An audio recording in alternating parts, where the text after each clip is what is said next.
Voisin seuraavaksi kertoa vähän terapeuttisen energiahoidon vaikutuksia. Välttämättä hoitoon tullessa sulla ei tarvitse olla mitään suurta ongelmaa, jotain isoa niin kuin haastetta sun elämässä. Se voi olla, koska meillä kaikilla on niin kuin jotain, kukaan ei täällä säästy sellaisena vapaamatkustajana, että ei ole mitään. Sulla voi olla esimerkiksi vaikka jatkuvasti tai ajoittaa sellaista päänsärkyä, migreeniä tai jotain vatsakipuja, selittämättömiä sellaisia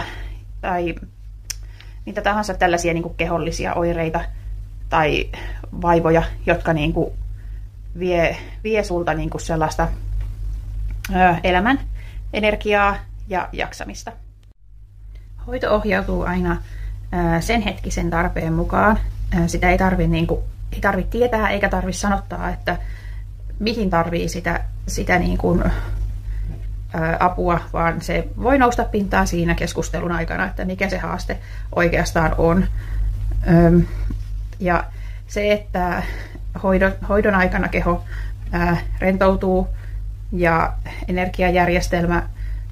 rentoutuu ja tasoittuu ja sieltä nousee pintaan sitten ne asiat, joiden sillä hetkellä on tarve tulla niin kuin nähdyksi ja kuulluksi, jotta se ongelma, mikä siellä niin kuin taustalla hiertää, niin sitä voi lähteä sitten niin kuin ratkomaan. Voi olla, että sä teet jo siinä hoidon aikana tai sen jälkeen niitä oivalluksia, mutta suurimman työn joka tapauksessa niin sä teet itse sitten, että joko sä lähdet niitä tarvittavia muutoksia sun elämään tekemään, mitä sillä hetkellä ehkä niin kuin olisi niin kuin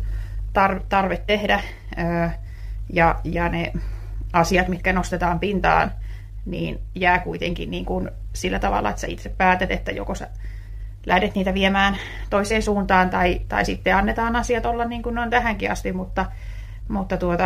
joka tapauksessa niin se, että itse siinä hoidon aikana ei tehdä sellaisia niin kuin suuria taikatemppuja ja simsalabim ja nyt sun elämä on niin kuin, jatkuu tästä eteenpäin ihan ilman mitään haasteita. Että hoidon aikana sä saat paljon hyviä vinkkejä, sä oivallat niitä itse ja pystyn niitä sulle myös kertomaan ja millä sä pystyt sitten niitä tarvittavia muutoksia, mitkä sun sen hetkisiin haasteellisiin elämässä liittyy ja mitä sä niin kuin toivot kevennystä tai muutosta, niin niihin sä saat paljon työkaluja terapeuttisesta energiahoidosta.